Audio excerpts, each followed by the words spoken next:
Thanks for joining me on episode 925 of the Inspired Stewardship Podcast. I'm Mark Hirschberg.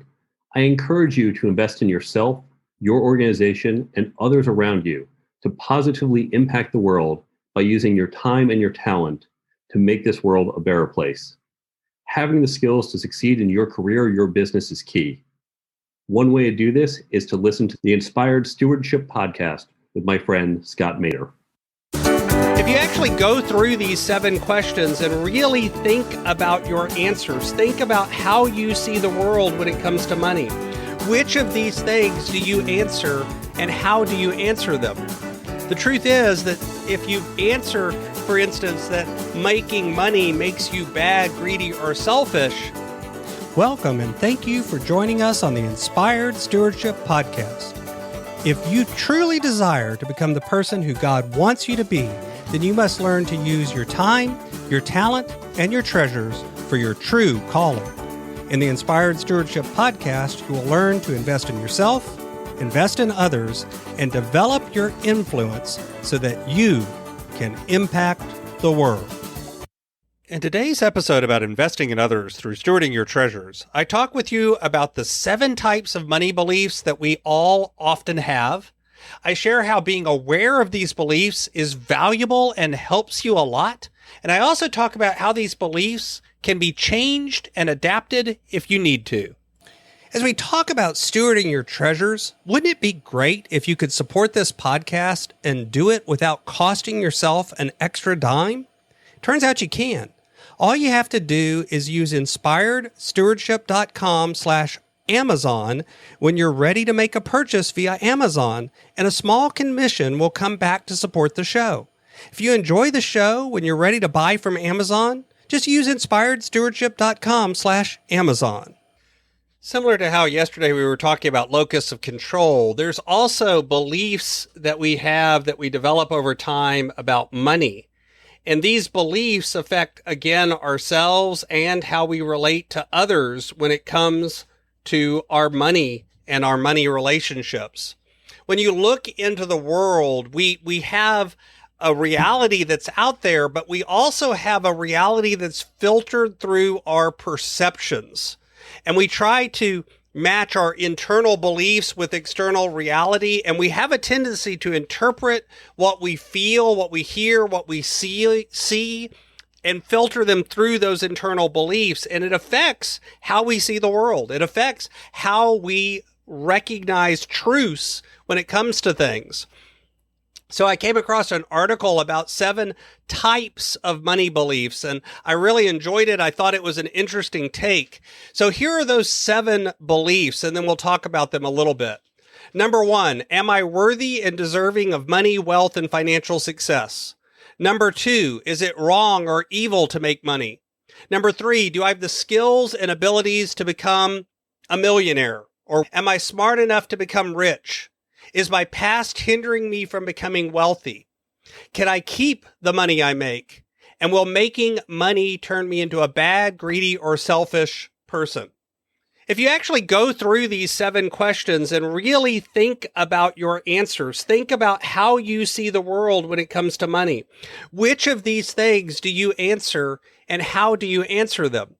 The truth is that if you answer, for instance, that making money makes you bad, greedy, or selfish, then recognize you're going to have a barrier all of the time around making money. Because by making it, you're creating a self-fulfilling prophecy that you'd be bad, greedy, or a selfish person.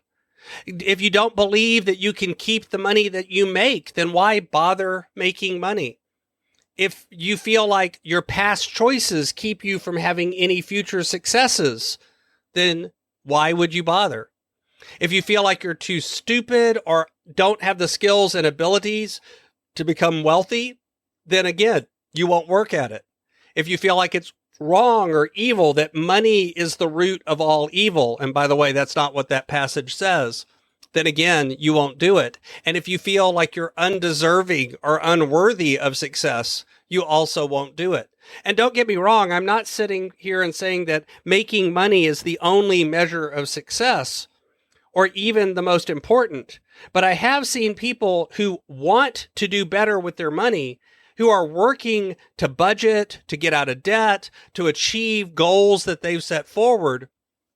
And when it comes down to it, they have beliefs around these 7 areas that are holding them back because they feel that they're not worthy. They tend to undervalue themselves. They tend to not be able to go out there and put themselves forward because they feel that people who make money are evil. They don't want to associate with people that have money, and they don't want to make money themselves. All of these are negative beliefs that can hold us back from success. And again, just like the locus of control, we can also recognize these beliefs in other people. Because the truth is, again, as a coach, I run into people all the time who have negative self-beliefs in all of these areas. It comes up frequently.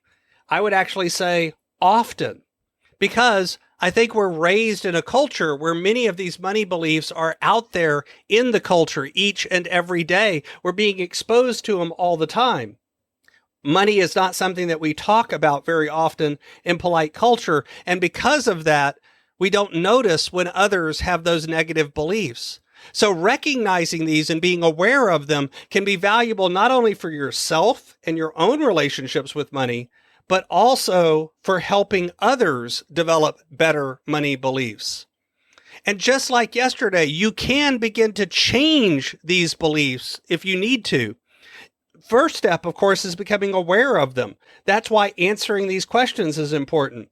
But once you're aware, you can begin to work by yourself or with someone else to examine that external reality again, to look at, is this actually true?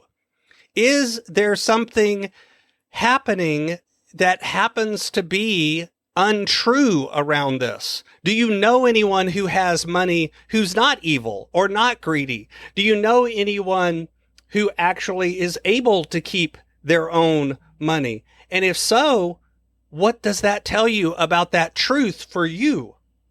How does it make that reality different than maybe the reality that you think? Because remember, it's about the alignment between the external reality and your internal beliefs, and then recognizing that you can shift your internal beliefs if they're wrong, if that relationship is unhealthy. You have that power because this is something that is within your locus of control, like we talked about yesterday. Thanks for listening. Thanks so much for listening to the Inspired Stewardship podcast. As a subscriber and listener, we challenge you to not just sit back and passively listen, but act on what you've heard and find a way to live your calling. If you like this episode on the stewardship of treasures, you can sign up for our treasures tips by going to inspiredstewardship.com/treasures or text in the U.S. 44222 treasures tips. And we'll send you 5 weeks of our best tips on stewarding your treasures. Until next time, invest your time, your talent, and your treasures. Develop your influence and impact the world.